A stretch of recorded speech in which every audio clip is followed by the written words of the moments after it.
Welcome to the future, where the glass is half full and you'll need new glasses, where you'll be jumping from conclusions. The past is annulled, and a new future is born. Never before in history has so much meant so little to so many. AD on the radio.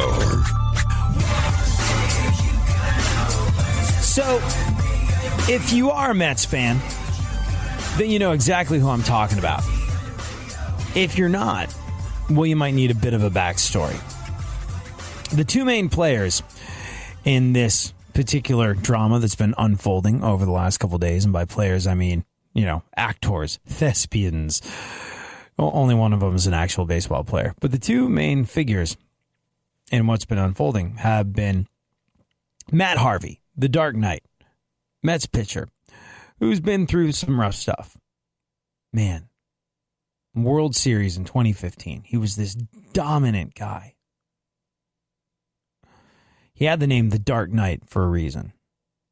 He was a scary individual up on the mound. And he'd bounced back from having Tommy John surgery. And Terry Collins, the other character in this story, manager of the team, when things were going well in a critical moment in the World Series, decided to take Matt Harvey out. And Matt Harvey was like, no, give me the ball. This is the World Series. I feel good. And you know what? He'd pitched a doozy up till that point. But that was where the wheels came off. And that was where the 2015 World Series hopes ended. Because Terry Collins' gut was right. Matt Harvey had enough. A lot of people said it was all Matt's fault. A lot of people said it was all Terry's fault. He's a manager. He should know. It's his word, not Matt's. Anyways, the following season, he just had a rough one. People weren't sure if his confidence was shaken. He wasn't pitching like this incredible, dominant, scary figure that he'd been in the past. And then turned out that he needed a surgery. Ulnar nerve surgery, I think it was. So he was sort of gone for the rest of the season. But Matt Harvey got suspended the other day. And he got suspended because he didn't show up. Now, manager Terry Collins of the Mets. I think we've established a little bit of Matt Harvey's character for those who don't know. But Terry Collins is this... He's kind of like, did you watch that 70s show growing up? He's kind of like the Red Foreman of the baseball world. Hard-ass dude. Still has a lot of piss and vinegar in him, despite his advanced years. And it comes out frequently. He seems like a nice enough guy. He's a beloved guy to many people. But a cuddly, emotional individual, he is not. Yet a weird thing happened. See, Matt Harvey, I guess he was, who is it? Adriana Lima? Some Victoria's Secret supermodel type he'd been dating. And I guess he was all bent out of shape about her, like totally into her. And she... not so much into him, or at least not so much into the idea of commitment. This is like the page 6 generalization of it. I could be way off. I don't know. But what happened is Matt Harvey didn't show up for a game. He got all sorts of bent out of shape when he saw that the love of his life, or at least the love of his life that week, was out with her ex-boyfriend, Julian Edelman, that wide receiver football playing dude. And then he noticed, gasp, horror. She'd unfollowed him on Instagram. Oh, no. And he went out, and he went out hard. Got all sorts of tanked. And then, I guess was, after partying till like 4 a.m, he wasn't feeling so hot. And what we can put together, because they've been pretty cagey about it, is that he sort of texted and said, I got a migraine, I'm not coming in. and no one ever got the text, or he didn't make sure someone got the text, or he said, well, I totally texted, and he didn't. For whatever reason, he no-showed for this game. And the rules of a baseball club are very clear. That's wrong. But what was interesting to me is that when he came back and he made his apologies, which seemed genuine and sincere, what amazed me was what Terry Collins, manager of the Mets, had to say and how he had to say it. You would have expected him to just tear into the entire situation in a very sort of aggressive manner, but it was quite the opposite.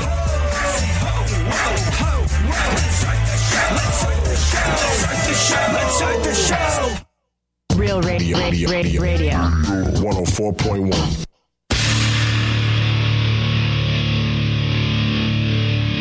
Where the left and right come together for fundamental truths. AD on the radio, on Twitter at ADSXE.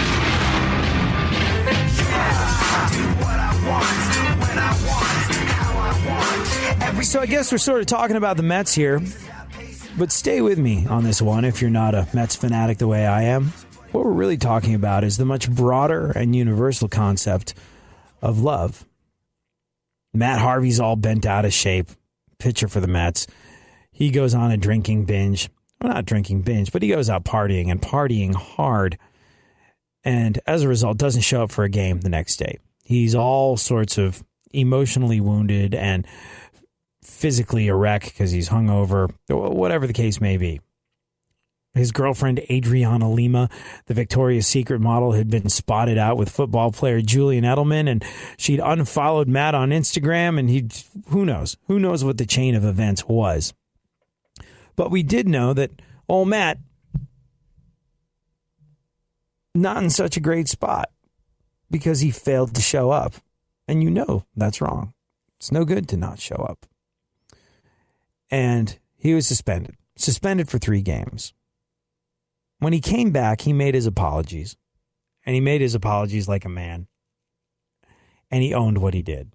There was no ducking and diving. There was no, well, there was a bit of a misunderstanding. No, he said, I'm sorry, and I'm doing my best to do better. So he was punished. Terry Collins, the manager of the Mets, comes across as a man who takes no guff. If you've ever seen him snap at reporters, if you've ever seen him in a post-game interview tear into members of his own team and announce to the press and them that there's people in the minor leagues that would just love a shot, and if they're not going to play like they mean it, get ready to be replaced by someone who does. Like I said, not necessarily an emotional, warm, or cuddly guy. Perhaps emotional, but a guy that runs hot a lot of the time. A beloved guy, but a guy that runs hot. So when he had his chance to speak about Matt Harvey and the fact that he did something that was straight up wrong, he no-showed on a game. And look, these guys are being paid millions of dollars to do what they do. You blow off work, well, you don't get to blow off $1 million obligation. You just don't. So, Terry Collins gets up and talks about this guy who he suspended without even thinking about it for 3 days. And you're expecting this stiff upper-lipped, old crotchety, tough guy baseball manager shtick about how he knows what he did and we don't put up with that sort of thing around here. No. The guy was almost moved to tears talking about how he hoped that Matt knew there were people around him that were trying to lift him up, people that were rooting for him. Bartolo Colon, Big Sexy, legendary pitcher for the Mets, legendary journeyman pitcher for the Mets, who's no longer on the team. He plays for the Atlanta Braves now. I guess texted Matt Harvey a message of support. And Terry Collins That's where he almost lost it. That's where the tears started to come. As improbable as it may seem, as he was talking about how a former teammate texted Matt Harvey a message of support, and as he talked about how he hoped that Matt knew there were people around him that wanted him to win, that were there to support him. He was moved to tears. The exact opposite of what you would expect. And then you think about it. Here's this guy. He's on top of the world. He has to go through 2 separate surgeries. And all of a sudden, he's not this dominant hotshot pitcher anymore. He's getting back into his groove, but he's having to rebuild his life. And then he gets dumped by his girlfriend in a very uncool and unceremonious sort of way. And he's just having a hard time. Probably feeling out of control. Who knows? I'm speculating. But it made you think, seeing the tears in this guy's eyes as he was talking about his player that had screwed up and how he knew he was better and how he wanted him to be better and how everyone around him was there to support him so he could be better. And it's at that point that I can't remember exactly who it was. Maybe it was Gary, Keith, or Ron, one of the Mets broadcast team, said, you got to remember, this is a man who's dedicated his life to baseball, and these players, they're like his children. They're like his kids. And like your kids, when they screw up, just because you punish them, just because you suspend them for a few games, just because there must be a public apology and it has to be addressed, and you have to come down hard on them. It doesn't mean that you stop loving them. And I guess, I don't know, it's been a while since my parents punished me. And it made me think about love and what it is to truly care. And how love is not blind devotion. How love is not refusing to see any negativity in the object of your affection. It made me think a lot. It made me think a lot about people who say that they love our leaders. And there's something very important that I was reminded of that I want to share with you.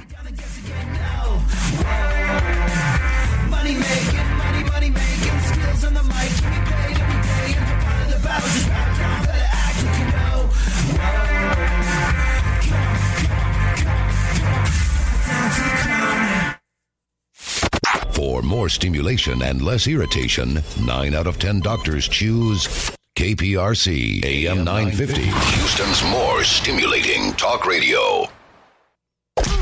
Don't get the blues, get all the news. We mean all of you guys out there in Radio Land. All aboard! He's back. AD on the radio. Give it up, yeah. Give it up, yeah. Bring this on. Come on, come on. So, love, as we were saying, as I was reminded of, watching Terry Collins, manager of the Mets, almost break down when he was talking about the battle, the emotional, the physical, the battle of life that his one-time star pitcher, Matt Harvey's going through. Seeing this sharp, salty individual show his softer side. Because one of his team members, one of his starting pitchers, was going through a rough patch. And he punished him because it was the right thing to do. And he made him publicly apologize, and he made him apologize to the team because it was the right thing to do. And he made him own it because it was the right thing to do. But as some folks pointed out, these guys are like his kids. And when you love your kids, you don't turn a blind eye to the things that they've done wrong. No. Because you love them, because you care about them, because you don't want them to spiral out of control, because you want to be involved in their lives. You punish them. You let them know when the things that they've done aren't okay. Such a basic, easy, simple principle. How many times have you been grounded by your parents when you were a kid? I'm doing this because I love you. Seems improbable, but you see how it's true.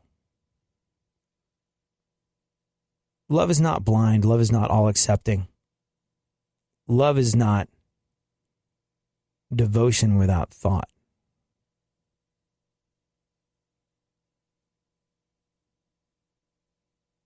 And when people say that they love our president, doesn't matter which president it is, there's people that have just declared their undying love for these folks, whether it was Obama, whether it's Trump. And I think part of it is because, you voted. There were people who were detractors of your idea to vote for that person, whoever it was.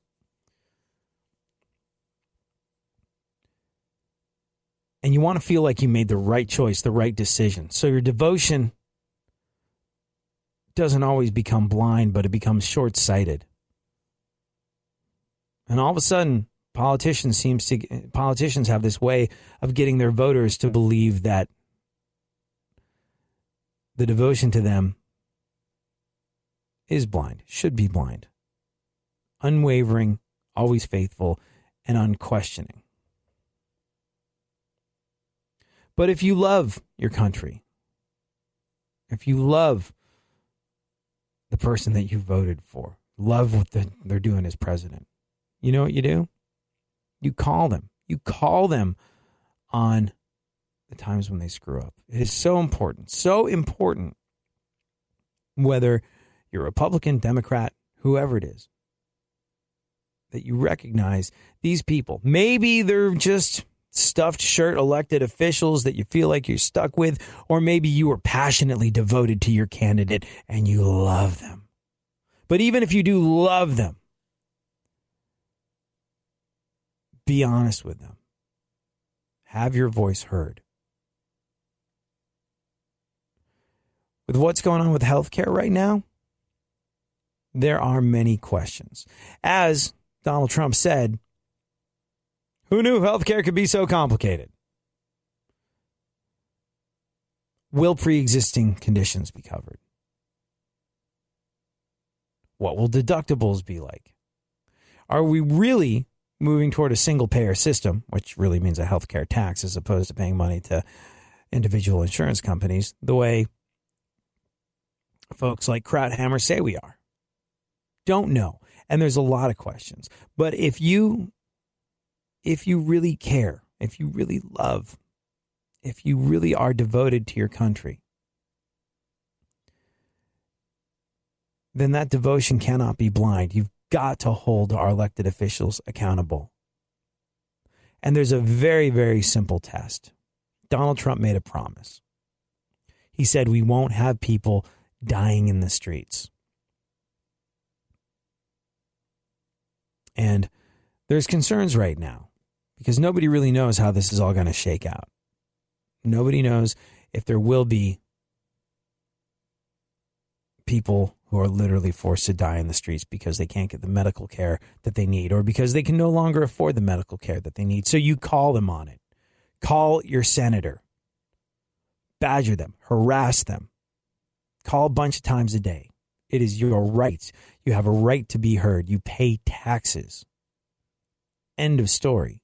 Even if you didn't vote. Like I said, this whole idea of if you didn't vote, you can't complain. Baloney. Garbage.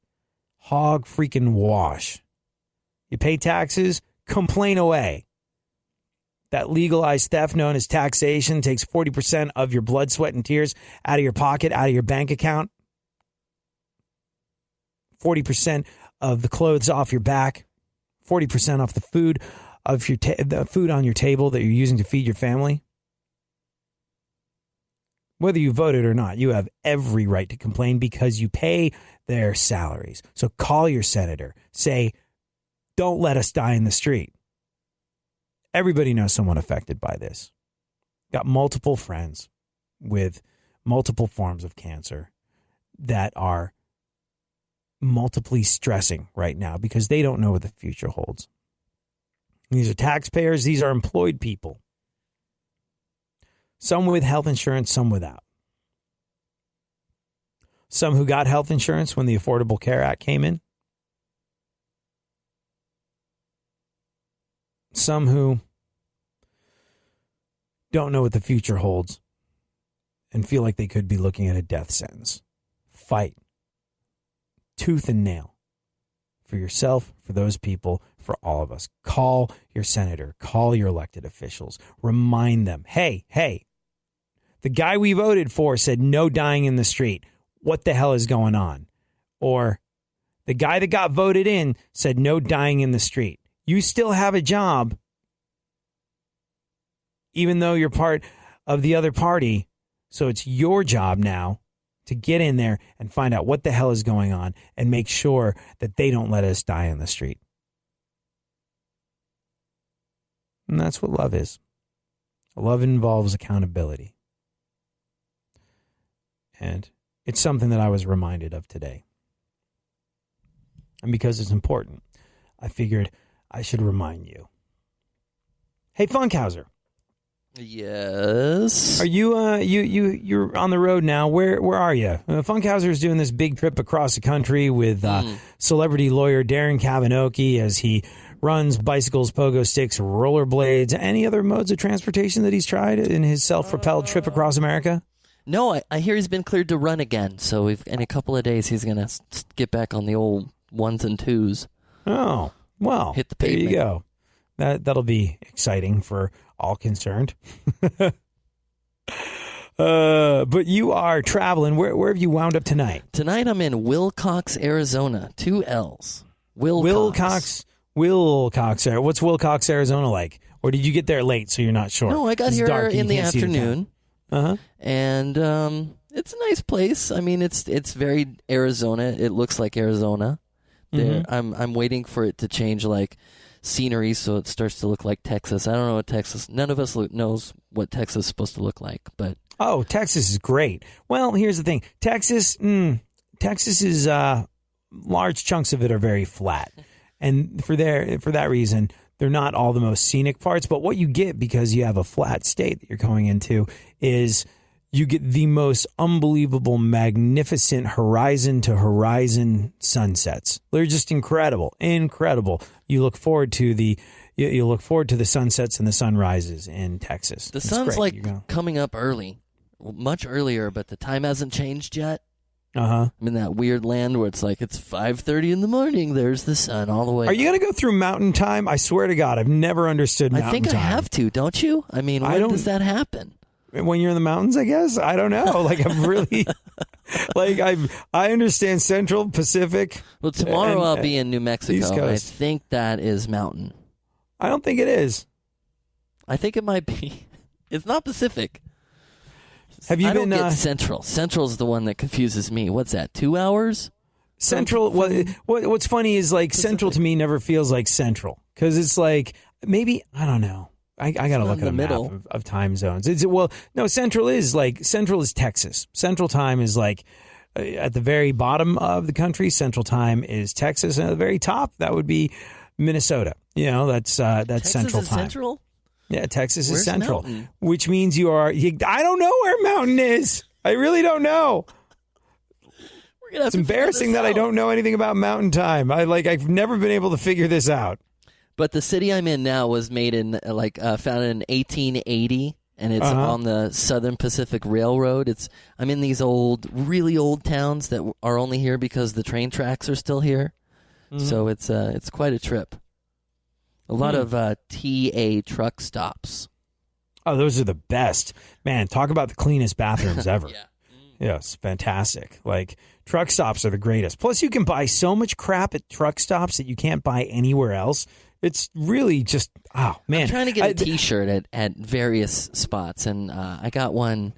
I can't remember the city I was in, but it's got a snake on the back of it. And it's like a T-shirt cut from 15 years ago where, T-shirts used to look different. I don't know. Just a little. They've changed the style, but big old boxy sleeves. Oh, and stuff. yeah. Yeah. No, it's interesting. Like, occasionally I'll buy like a vintage shirt on eBay or something, like an old school Mets shirt. And, I got one. I was like, okay, I'm this size now. I guess that's the same as this size then.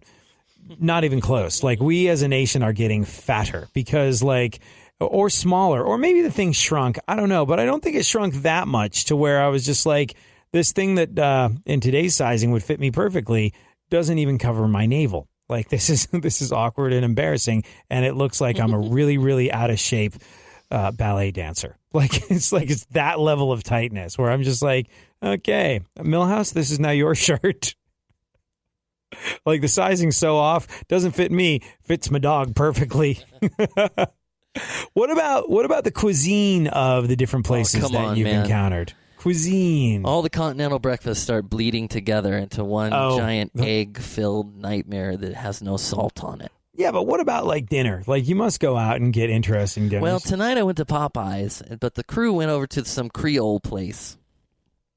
You can go with them? I couldn't wait, man. I skipped lunch. It was a weird, bad day. We just trekked through it. It rained on everybody, and we had to go up a giant hill. I was just grumpy. Did you get the red beans and rice at Popeyes? No, I didn't even know that was a thing.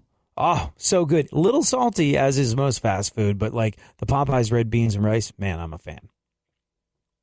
Well, I'll have that for breakfast instead of the continental garbage. I mean, great stuff. I don't know if it's a great thing to start your day with, like mashed red beans and rice. I don't know if that's really how you want to begin things. That's more something that you want to eat when you need help taking a nap afterwards. There's always only like 4 things in the continental breakfast, and I think tomorrow's going to be an oatmeal day. Wait till you get to Texas, because every Texas, like, and I'll never understand this, but every Texas hotel that has the continental breakfast in the morning, you get a waffle iron shaped like the state of Texas, and you get to make your own waffles. And I just it seems like such an incredible potential for lawsuits to have like a hot waffle iron out while there's like half awake hotel dwellers and their kids running around. Like, yeah, that seems like a good idea, but it is kind of cool because, waffle irons that make waffles in the shape of Texas. It's good times when you get there. And I am kind of south. I'm going to El Paso eventually, and I guess that's kind of dude, so you're from California, and this is a long-standing debate. You're from California, and do you like Mexican food? Oh, yeah. Well, here's the thing. I have a feeling once you get to Texas, you're going to think of the Mexican food that you grew up eating in California as decidedly subpar. It's a debate that rages on and on. I got into it with... hold on, let me just pick this name up that I dropped. The guys from POD. Yes, I did. You're waiting to get washed away.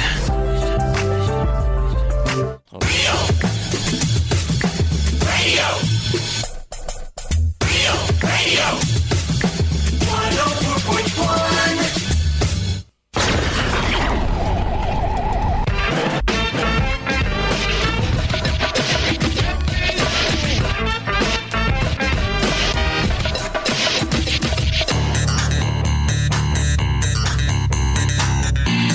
Now, more AD on the radio.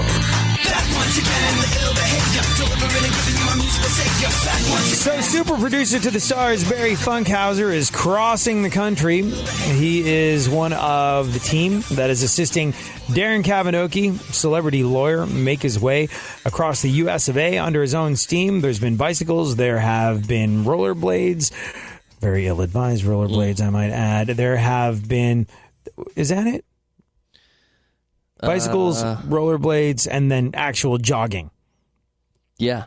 Right. Yeah. There you go. And you've been eating your way across the country, too. Yes, I have been. Have you noticed my midsection? No. There's no pictures on the radio. But you've been eating unimaginative continental breakfasts that come for free at your hotel. And then when you decide to get really adventurous, you've eaten Popeye's chicken in the town that you're in. Yeah, that was an impulse eat. I was hungry. I was hangry. And I wanted to check out a TNA and see if they had more T-shirts, but they did not. Right. Oh, gotcha. Well, as you hanger ate your chicken, I wonder if you gave any thought to this idea that Norm Macdonald came up with about how you eat differently at a restaurant. Check this out. I ate a pork chop. I don't want to brag or anything like that, but it's in my belly right now as we speak. And I realized that you eat at a restaurant different than you eat at home, you know? Like at home, you would never cook up a pork chop on your skillet, you know, and make it nice and hot on one side, then turn it over, make it hot on the other side, and then cut into it, see how it's going in the middle there. And then you go, man, I'm going to love eating this delicious pork chop. As soon as it's hot enough to eat, I'll eat it. But while I'm waiting, I'm going to eat a big loaf of bread. I would do that. Have like 35 pats of butter, and I'll eat that loaf of bread. And that will get my appetite sharpened up for the pork. It's a weird thing eating only in restaurants. Is that from his new Netflix thing?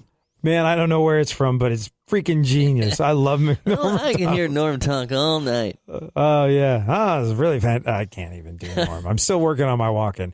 Oh, don't even. Okay. How's that going? Are you dying? I stopped practicing. So I got is. I mean, like, are you dead? What? Walk-in? I don't care about your accent more than the walk-in part. pneumonia that I had. I think I'm pretty much over the pneumonia. I'm still like on these things that are meant to break up the. Great. Thanks. You talked about it and brought it back. Here we Good go. move. Real nice. Right back. Yeah, I'm still on like these things that are supposed to break up the congestion and whatnot and stop me from, I don't know, pneumonia-ing my lungs or something. I don't know what you would call it, but yeah. So I think I'm in the home stretch. I'm not quite. It's going down to tupers. Yeah, that's pretty much right. So it's interesting. You're about to be in Texas, and that means, my friend, you've grown up in California eating Californian Mexican food, Cali-Mex as it is referred to. And when I first started spending a lot of time in San Diego. For those that do or do not know, I'm back and forth between a couple of different radio stations, and the main ones are in Texas and in San Diego, California. So I get to San Diego, and I've been here tons of times before, but I didn't really remember, and I didn't have the Texas food to compare and contrast with. And I have like a burrito or something. I'm like, people are like, oh man, this is going to blow your mind and change your world. This is the best burrito ever. And had the burrito, and they're like, I'm like, yeah, it was all right. It's just okay. And that's how I felt about Mexican food ever since I arrived here in California, where I'm just like, what the hell, man? How is it possible? How is this in any way, shape, or form a thing that I can be 20 minutes from Mexico, sometimes even closer, and yet the Mexican food is better than Texas? Now, I ignited a long-standing debate between Tex-Mex and Cali-Mex, and people are very, very passionate about this. What are you saying, Funkhouser? Were you spoiled? I was spoiled, yes. I was spoiled by Torchy's Tacos in Texas, which originates out of Austin. Oh my gosh, so freaking good. And Papacitos, man, that's a place where you go to get fajitas. And if you want, okay, I have a list of places you need to hit up. Yeah, I got it. I got you covered. And but here's the thing. I actually got into this with the guys in POD because like they're in San Diego. I bump into them every now and then. They're sort of buddies, neighbors. And then they came to play this festival that I was at in Texas, in Houston. And I was just like, yo, so you answer. What's better, Texas tacos or Mexican or California tacos? And they're like, no disrespect, but I've never had a decent taco in Texas. And the audience lost their mind. Oh, man. And so we took a poll. We're like, all right, if you're going to have, like, we're going to send POD to get the good tacos. They've been to a lousy taco place. It was no taco bueno, as they called it. And they evidently weren't eating the right stuff. So by a round of applause, where are you going to go eat these tacos? And universally, the audience sent them to a place called Torchy's Tacos. Freaking delicious. Get the fish taco. So unbelievably good. It originated in Austin, but it's just, hold on, thinking about it. Oh, yeah. Torchy's Tacos is awesome. And so I sent Marcos there being like, see, go, Marcos, go eat these tacos, and you're going to lose your ever-loving mind, and you'll see what we're talking about. And I was like, did you try Torchy's? I'm like, where are you now? Here's the Google Maps location of the closest Torchy's. Stop what you're doing and go in there. It's going to be great. This is actually like a real text conversation we had. And he went in and he got it. And I was like, and he was like, it was decent. It's all right. Nothing to jump up and down about. I was like, wrong. So it must be what you're accustomed to. But Funkhouser, when you hit Texas, ironically, even though you've been living much closer to Mexico for the entirety of your life, you're going to enjoy better Mexican food in Texas, in my humble or not so humble opinion, than you have been. Now, I usually get like combination special, which is enchilada, taco, and they might throw in a burrito, and then beans and rice. And I usually go double beans because I'm not a rice guy. So am I going to get the same thing there? If you like to go double beans, then I would not like to be on that RV trip with you. That sounds unpleasant. I got a good system. They haven't. It hasn't bothered anyone yet. Yeah, well, more beans, please. Oh God. Well, I mean, there's all sorts of different places that you can get different things at. Like, it depends what you're into. If you want. Like I said, if you want quesadillas, you're going to go somewhere. If you want burritos, you're going to go somewhere else. If you want tacos, you are going to Torchy's.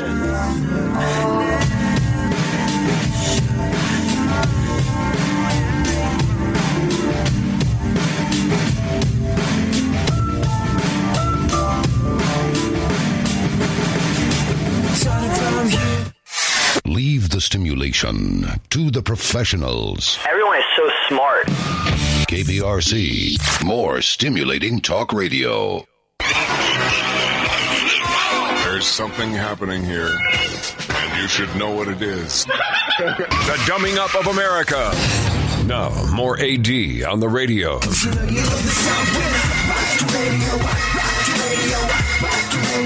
Hey, Funkhouser, you know how you like the double beans, right? Sure, sometimes. They usually forget though, when I say it. Right, when you order your combination plate. Which restaurant is this coming from, by the way? I just went to one called like El Charro in a city in Arizona.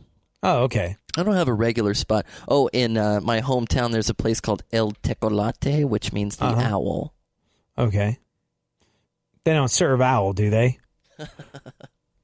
I don't think you can do that. Can you? Well, so you don't think they serve owl? No, probably not.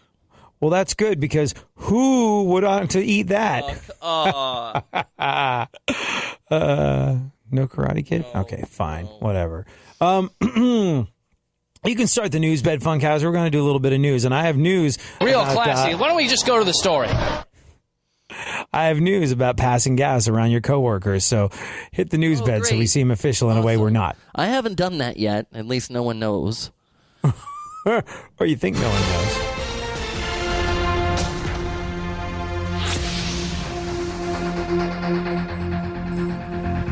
So, recently, and we'll get to the news in a second, but recently over 200,000 people, this is science at work, over 200,000 people were part of a study about flatulence. Did you bring the fart sound effects with you on the road, Funkhouser? I don't have enough inputs for fart noises. Oh, what? We're doing a special on fart noises, and you can't. I need another fart noise input. I wasn't expecting farts today. Yeah, well, for today, take the super off of your super producer title, please. I could do some live Foley, but nobody wants that. Well, yeah, see if you can brew something up. You've had double beans recently. So over 200 farts are funny. I'm never going to be able to get this show's on the radio. Over 200,000 people recently took part in a study about flatulence. You're wondering where they find these people? They probably just, you know what? They probably just sought out folks that were ordering the same combo plate as you and said, clearly you're okay with passing extreme amounts of gas. We'd like to ask you some questions. I hope they did it that way and not on like Craigslist. Well, they specifically asked when, where, and how gas is passed. there are 6 questions to see how normal your gas passing habits are. So, all right, Funkhouser, you ready for this? Oh, come on. Do you ever pass gas and enjoy the smell? Do I ever or do I always? Well, do you ever? Yes. You don't. Come on, doesn't everybody? You don't? No, I usually leave the room. Like, it's unpleasant. Do you, when in your place of business, Funkhouser, you know, in a metal tube, okay. cruising down the freeway with 4 other dudes that already smell like butt and feet, I'm sure. No, allegedly. Yeah. Do you let them rip at work, or do you try and hold it in? Depends on the ventilation system. I'll go with the first answer, the former. You just let you let them rip. First, you look around, make sure nobody's coming. Mm-hmm. Then you make sure you have some, ventilation, and then why not? Yeah, right. So you do look around to make sure you're kind of on your own. Oh yeah. All right. Well, that appears to be the observed etiquette. 60% of people said they just go for it. 40% say they hold it in because they're worried someone might hear or smell it. 60% just do it in front of people? Just yeah, they don't care. I am, but yeah, they don't care. Oh, wow. Yeah. 6 out of 10. Mm-hmm. 6 out of 10 people don't care. Suddenly I don't feel normal at all. Do you ever pass gas on public transportation, like buses, trains, things like that? Oh, no. No, that's a no-no? I think so, yeah. Someone else already did it.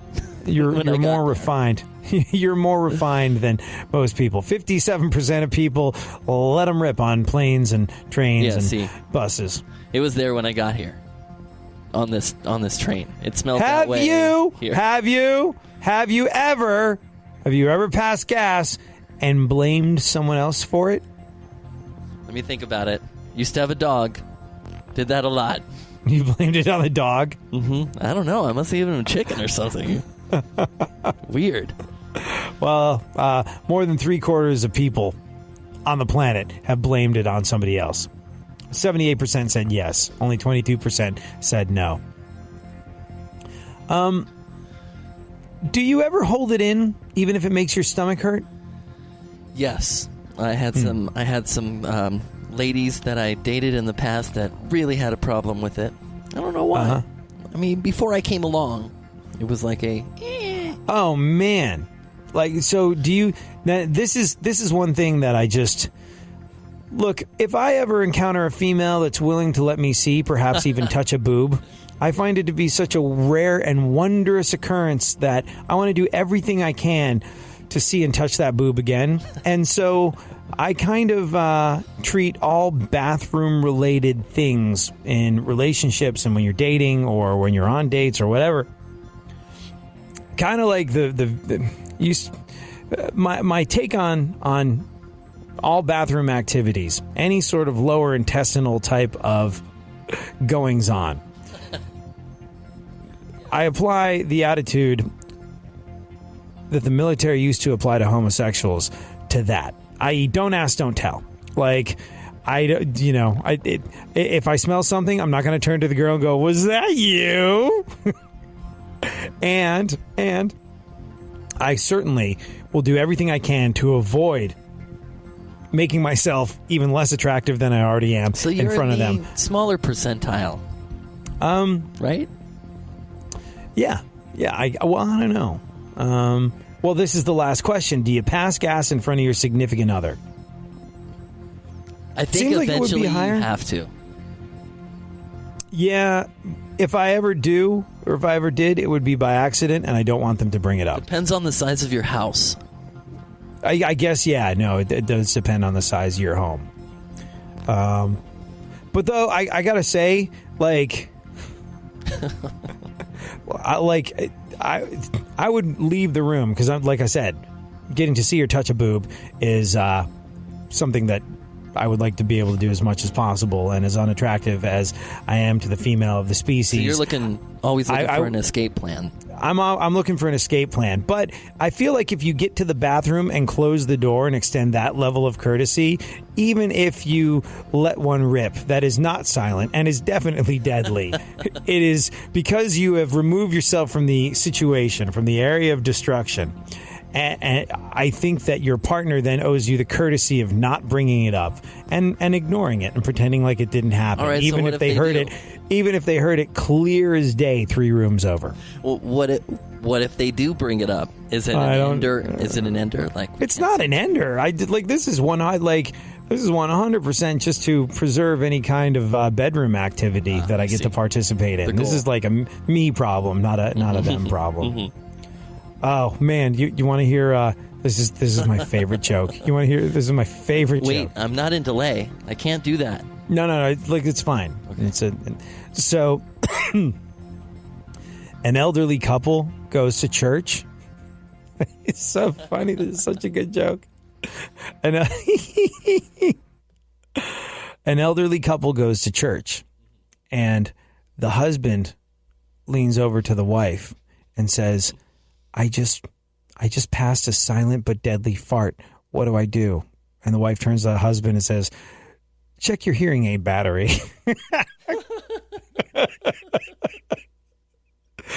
Such a stupid dad joke. But yeah, finally, do you ever pass gas? Thank you. Thank you very much. Thank you. Do you ever pass gas in front of your significant other?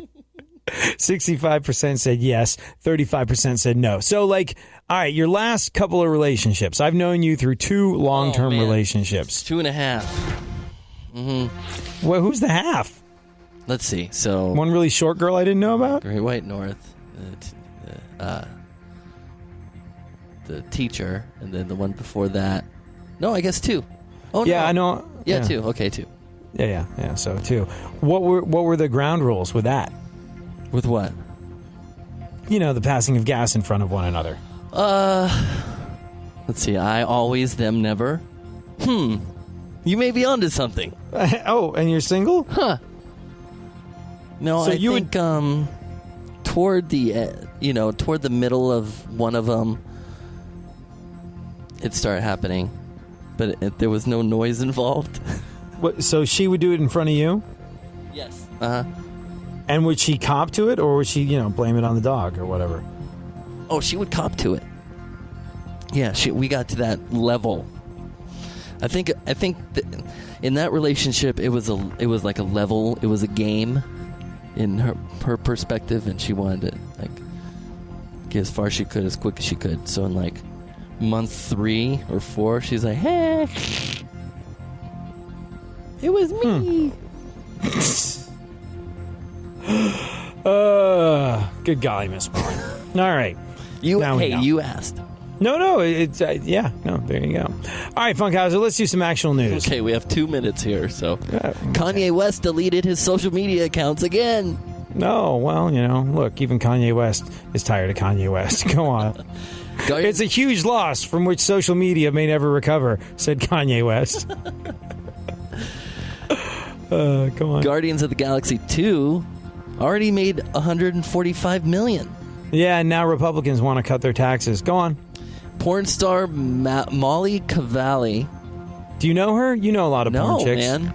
That's to Google. She was once bitten on her leg by a shark during an underwater shoot. Well, not once bitten. I think it only happened once. But this is really recently. There's video on my blog. It's actually kind of terrifying. They pull her out of the water, and there's a big gaping cut on her foot where a shark got her. The idea was to do an underwater shark cage erotic shoot. I saw this too, man. Yeah. Scary. It's on my blog, and they put her in a woefully inadequate shark cage. I don't know who set the whole thing up, but apparently they weren't so hot at their job. I think some corners were cut on this one. And it's terrifying. You can watch the video, and she's mortified after it happens. And the camera guy is like, this is so going viral, keep filming. And the poor girl is just in hysterics. Zoom in on the blood. Yeah, no, that's exactly what they did. You know, I was just like, oh my God.